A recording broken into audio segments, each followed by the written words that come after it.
Hoxe imos a facer unha viaxe por San Miguel de Castro, concretamente polo Castro de San Miguel. Ten unha visual de uns 20 km do norte da provincia de Pontevedra e outros 20 km do sur da provincia da Coruña. Para chegar a San Miguel de Castro, saindo da estrada, collemos a Nacional 640 hasta Liñares. En Liñares collemos a esquerda hacia Berres e hacia Oca e chegamos a Balboa. Cruzamos esa estrada con cuidado porque hai unha cruz bastante perigosa e empezamos a subir hacia os lugares de San Miguel de Castro. Na viaxe topeime con dous peregríns que estaban facendo o Camiño de Santiago e ofrecinlles a posibilidade de subir hasta arriba porque iban a ver unhas vistas que non podían olvidar. Sen embargo, pois non sei se foi por medo ou porque tiñan presa, pois non quixeron subir hasta o Castro. Para ir hasta arriba hai un camiño de terra aproximadamente uns 350-400 metros que hai que subir a pé, pero bueno, merece a pena porque a medida que vas subindo vas contemplando a realidade dos paisaxes e o bonito que é.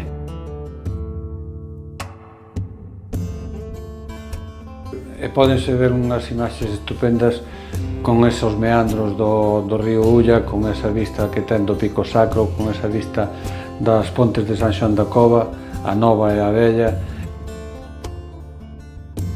Arriba hai unha palloza construída polos veciños de San Miguel de Castro nos anos 70. En principio fíxose con tellado de palla ao estilo das típicas pallozas celtas, pero bueno, despois o tempo e o vandalismo foron deixando solamente a estrutura á vista.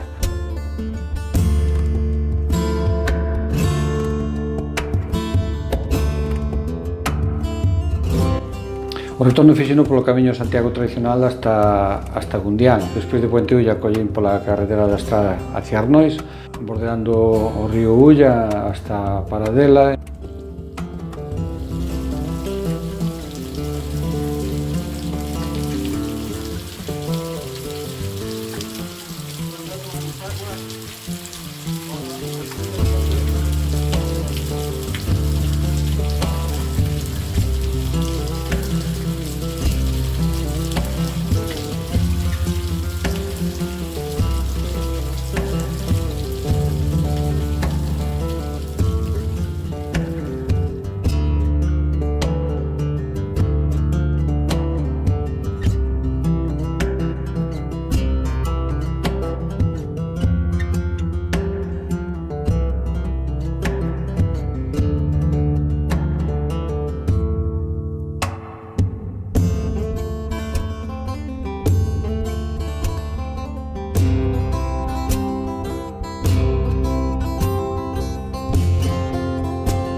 En Paradela o río desvíase hacia a comarca de Teo e bueno, nos seguimos hacia Barbude, subimos Barbude.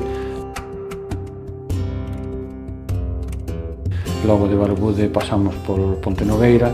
En Ponte Nogueira estamos a subir xa o tramo final hasta a estrada, pasando por Aguións. Enfilamos a estrada pola Rúa Leicures e a Porto do Sol e Calvo Sotelo. Esperamos que disfrutedes desta viaxe como sempre.